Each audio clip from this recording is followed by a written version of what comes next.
Ketua Kadin Kota Cilegon, Muhammad Salim, tersenyum saat dijadikan tersangka kasus dugaan pemerasan proyek pembangunan pabrik milik PT Chandra Asri Alkali atau CAA senilai 5 triliun rupiah.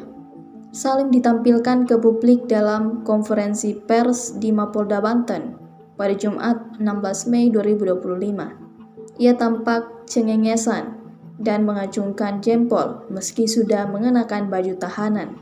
Selain Salim, dua nama lain turut dijadikan tersangka, yakni Ismatullah, Wakil Ketua Kadin Cilegon, serta Rufaji Jahuri, Ketua Himpunan Nelayan Seluruh Indonesia atau HNSI Cilegon.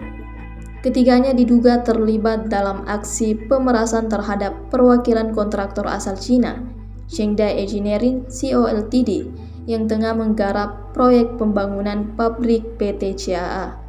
Ismatullah disebut sebagai orang dalam video viral yang menggebrak meja dan menuntut proyek tanpa proses lelang. Sementara Salim ikut hadir dalam 2 kali pertemuan dengan pihak kontraktor, diduga turut memaksa agar proyek diberikan ke mereka.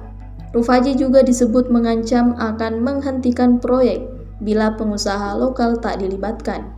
Ancaman itu terekam dalam video yang beredar di media sosial.